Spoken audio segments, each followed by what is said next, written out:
మీకోసం తెచ్చింది necklace Mela flat 9.99 VAతో November 29 నుండి డిసెంబర్ 7 వరకు హిల్స్ బ్రాంచ్ త్వరలో ప్రారంభం. నమస్తే రమగారు. నమస్తే జయ. ఏదైనా మంచి కథ చెప్పండి అండి. అదృష్టము దురదృష్టం మనం ఇవి మాట్లాడుకుంటాం ఎప్పుడు. అదృష్టం వల్ల కలిసి వచ్చేసింది, అదృష్టం తప్పిపోయింది, అంతే. ఒక్కొక్కసారి తప్పిపోతుంది కూడా. కొంతకాలమే అదృష్టం అనే కథ నడుస్తూ ఉంటుంది.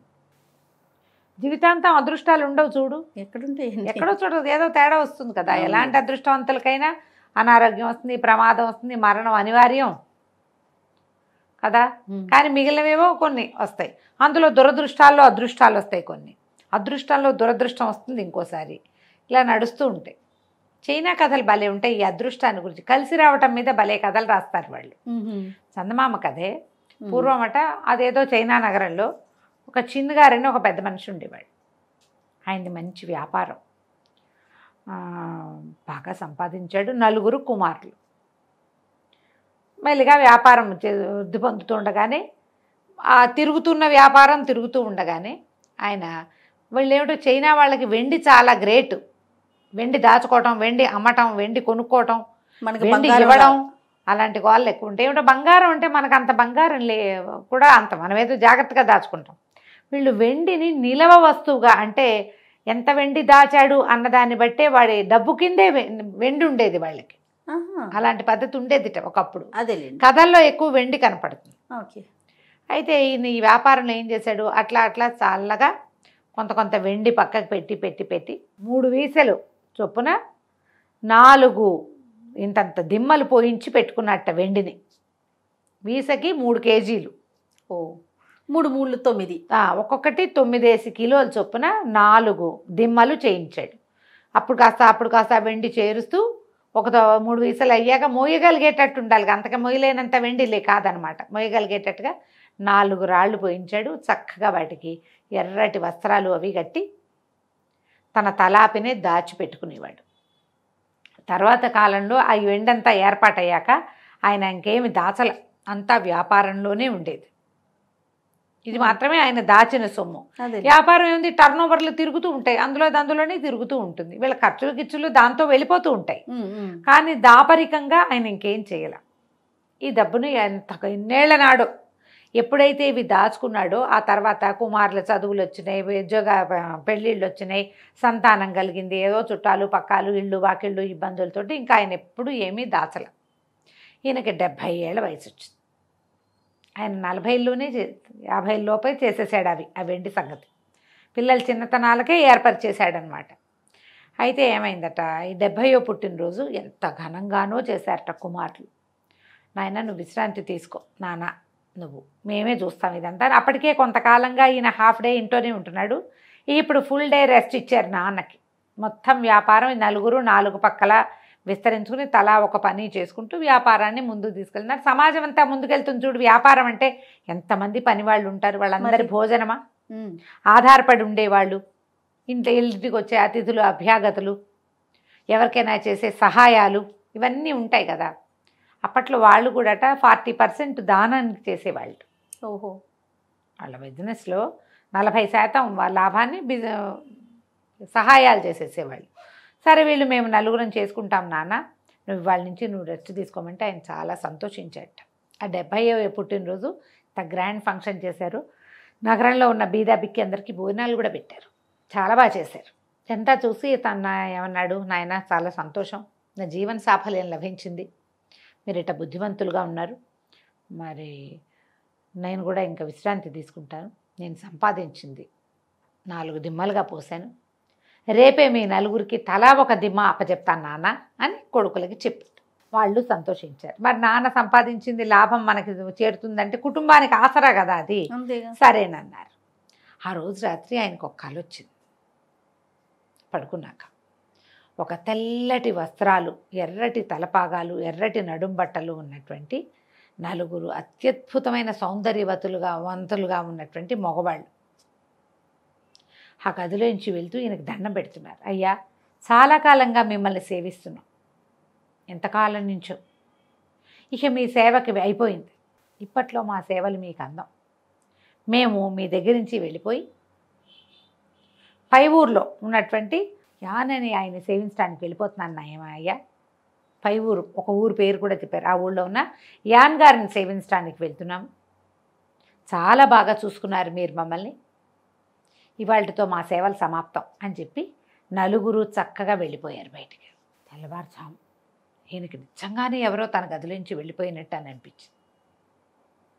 చాలా ఆశ్చర్యంగా కళ్ళు తెరిచి ఆయనకి ఏదో అనిపించింది. ఆ ఎర్రటి తలపాగా ఆ నడుంగుడ్డ తను ఎక్కడో చూశాను అనుకుని ఆయన అటు ఇటు చూసి తన మంచం తలాపిన ఒక పక్కగా దాచిపెట్టిన 4 వెండి ముద్దలకేసి చూశాడు. లేవు. ఆ 4 వెండి బ్లాకులు మాయమైపోయినాయి. వాటికి కట్టిన గుడ్డలతో సహా ఇక ప్లేస్ ఖాళీ అయిపోయింది. గొల్లుమని ఏడ్చాడు. నా అదృష్టం ఇవి, ఇంతకాలం చూసుకున్నాను. అవి ఏ గుడ్డ అయితే ఈయన వాటికి కట్టాడో అవే ఎర్రటి బట్టలు కనపడ్డారు వాళ్ళు. వాళ్ళ ఒంటి మీద తెల్ల బట్టలు ఉన్నాయి. ఓకే. ఈ నడువుకోకుండా తలకొక ఇది కట్టుకున్నారు. అది మనం కట్టిన క్లాత్. చాలా దుఃఖించాడు. ఖాళీ వెళ్ళిపోయింది. ఏం చేయాలో తెలియలే. అయితే ఏమనిపించింది, వీళ్ళు పై ఊర్లో యాన్ అని పేరు చెప్పారు. అతను ఎవరో చూడాలి. అడ్రస్ చెప్పి వెళ్ళారు కదా, వాళ్ళ సంగతి చూద్దామనుకున్నాడు. సరే మర్నాడు బండి కట్టించుకుని ఆ యాన్ గారింటికి వెళ్ళాడు. ఆ ఊరు వెళ్ళి యాన్ గారు ఎవరైనా ఉన్నారా, ఈ ఊళ్ళో పెద్ద మనిషి ఉన్నాడా అంటే ఉన్నారన్నారు. యాన్ గారింటికి వెళ్తే యాన్ గారి ఇల్లంతా నానా హడావిడి గందరగోళంగా ఉంది. ఈయన వెళ్ళాడు లోపలికి. అయ్యా, పై ఊరు నుంచి మిమ్మల్ని కలవడానికి వచ్చానండి. ఏమిటండి మీ ఇంట్లో హడావిడి ఏమిటి అని అడిగాడు. ఏం చెప్పనండి, 9-10 సంవత్సరాలుగా నా భార్య చాలా అనారోగ్యంతో ఉంది. ఎంత జబ్బుగా ఉందో. అయితే నిన్న రాత్రి దానికి ఒక కల వచ్చింది. ఎవరో ఒక 4 వ్యక్తులు తెల్లటి వస్త్రాలు, ఎర్రటి తలపాగా, ఎర్రటి నడుంగుడ్డ కట్టుకున్న వాళ్ళు, ఇవాళ నుంచి నీ కోసం మేము వస్తున్నాము అని చెప్పారు. ఆమె కేకలు పెట్టింది. ఏం చెప్పారు, మీరు మంచం కింద తవ్వండి అని చెప్పారు వాళ్ళు. మంచం కదిపి చూసాం మేము. మంచం కదిపి చూస్తే మంచం కింద 4 ఇంతంత వెండి బ్లాకులు ఉన్నాయండి.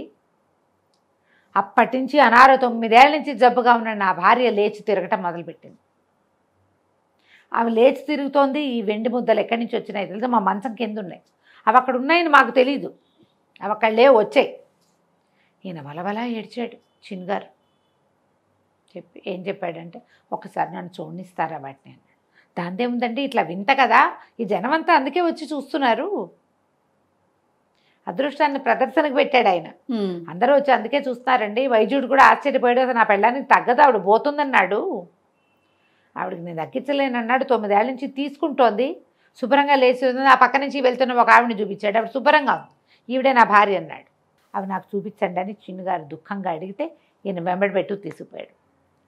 వాళ్ళ గదిలో మంచం కింద ఉన్న భూమిలో దొరికినటువంటి అప్పుడే ఫ్రెష్గా ఎర్రగుడ్డ కట్టబడి ఉన్నటువంటి ఇంతంత వెండి బ్లాకులు కంటితో తను అచ్చుపోయించినవి. తన ఇంట్లో నుంచి ఎట్లా వెళ్ళిపోయినాయో, ఎట్లా వీళ్ళింటో చేరినాయో తెలీదు. అంతే కదా. పరమ దుఃఖంతో ఈయన పాపం చెప్పాడు, ఈ బ్లాకులు నేను చేయించినవే నాయన, ఆ ఎర్రగుడ్డ నేను కట్టిందే. నా 70వ పుట్టినరోజు నాడు మా పిల్లలకు అప్పచెప్పాలనుకున్నాను నేను. ఆ రోజు రాత్రి 4 ఆజానుబాహులైన తెల్లటి వస్త్రాలు కట్టుకున్న వాళ్ళు, సౌందర్యవంతులు, ఎర్రటి గుడ్డ నేను కట్టిందే, ఇదిగో ఇదే కట్టుకొని కనపడ్డారు. నేను చాలా సేవించాం, వేరే వారి సేవకు వెళ్ళిపోతున్నామని చెప్పారు అని బలబలా ఏడ్చి వాటిని ఒకసారి ముట్టుకుని కళ్ళకద్దుకుని వెళ్తానండి అన్నాడు. ఆయన ఏం చేశాడు, ఒక వెండి కాసు తీసి ఇచ్చాడు. ఉంచుకోండి, మీ దగ్గర వెండి అంతా వచ్చేసింది కదా మా ఇంటికి, ఇది ఉంచుకోండి అంటే ఆయన ఎంత వద్దన్నా వద్దన్నాడు ఆయన. వద్దు, ఇంకా వెండి ఉండదు నా దగ్గర, అందుకే వచ్చేసింది ఇక్కడికి అంటే ఈ యాన్ గారు ఒప్పుకోలే. అయినా సరే ఆయన ఒప్పుకోలే. ఈ యాన్ గారు ఏం చేశాడు, ఆయన ఏదో మంచినీళ్ళు తాగుతుంటే ఆయన జేబులో వేశాడు ఆయన. చిన్న గారు వెళ్ళిపోయాడు ఇంటికి. ఆ రోజు సాయంత్రం వాకిలి ఉడుతుంటే యాన్ గారి పనివాడికి వెండి కాసు దొరికింది. ఆయన జేబులో చిల్లి జేబు అది వేసేసరికి అది పడిపోయి వీళ్ళింట్లోనే పడింది. ఎందుకంటే వీడికి వచ్చే రోజు వాడికి పోయే రోజు. ఇది కథ వింతగా ఉంది, కానీ మనం ఆలోచించండి, ఎవరికి వాళ్ళకి తెలుస్తుంది. మనం కూడా జీవితంలో అలాగే అదృష్టంగా అద్భుతంగా ఉన్నవి పూటలో పోగొట్టేసుకుంటాం. ఎలా పోయిందో తెలీదు. కొబ్బరికాయలోకి నీళ్ళు వచ్చినట్టుగా వచ్చేస్తుందమ్మా అదృష్టం. అలాగే పోతుంది, అలాగే పోతుంది. ఈ వచ్చే పోయే అదృష్టాలని మీద ఆధారపడకుండా భగవంతుడి మీద ఆధారపడు. వస్తే ఎక్కిపోకు, పోతే దిగిపోకు. దేవుణ్ణి నమ్ముకో. వస్తే అంతా ఆయన దయ, పోతే అంతా ఆయన కరుణే, మళ్ళీ ఇస్తాడు. పోగొట్టిన వాడు ఇవ్వకుండా ఎందుకుంటాడు? నారు పోసిన వాడు నీరు పోయాడు, పోయిందో అని ఏడవకూడదు, దిగనాసిల్లిపోకూడదు, దిగెళ్ళిపోకూడదు. అది ఇచ్చిన వాడు తీసుకున్నాడు, మళ్ళీ ఇస్తాడు. ఎప్పుడు నాకు ఇవ్వకపోతే నా కొడుకులకి ఇస్తాడు, కొడుకులకి ఇస్తే మనవాళ్ళకి ఇస్తాడు. ఇవ్వడం మాత్రం గ్యారంటీ. అంతే. తీసుకున్నాడుగా, మొదటి ఇచ్చాడుగా, అలాగే ఇస్తాడని నమ్మండి. అదృష్టం ఇలా ఉంటుంది. ఎలా ఎవరిని పైకి ఎక్కిచ్చేస్తుందో అందలం, ఎలా ఎవరిని కిందకి దింపేస్తుందో మనకు తెలియదు. కాబట్టి దైవారాధన మానకండి. ఏదైనా సమస్య రాగానే మొదట మనం దేవుణ్ణి మానేస్తాం. అవునండి, దేవుణ్ణి మానేస్తాం, దేవుడికి చేయటం, లేదా దేవుణ్ణి మార్చేస్తాం. అవును రమ్మగారు. మానేయద్దు, మార్చేయద్దు, మార్చద్దు దేవుణ్ణి. మారాల్సింది మీరు. లోకంలో ఎక్కడైనా సరే డబ్బులు రాకడా పోకడా, ప్రాణం రాకడా పోకడా సహజమైనవి, చాలా సహజం. ఓ పిల్లాడు పుట్టడం, పెరగడం, చచ్చిపోవడం లాంటిదే. ఇవేమో అనివార్యమైనవి. వాళ్ళు చనిపోయారంటే దేవుడిని మానేయటం తప్పు. అవునండి. ఏ మాత్రం చిన్న సమస్య రాగానే మానేస్తాము, మీరన్నట్లుగా మార్చేస్తున్నాము. మార్చకండి. ఎస్, మానేయొద్దు కూడా. అనేయద్దు. మీరు అన్నం తింటాం మానరు, గాలి పీల్చడం అసలు మానరు. దేవుణ్ణి మార్చటం ఏమిటి? దైవారాధన మానేయటం ఏమిటి? అది చేయకూడదు. ఎస్. అది కంచికి మనం ఇంటికి. నమస్తే రమ్మగారు. నమస్తే జయ.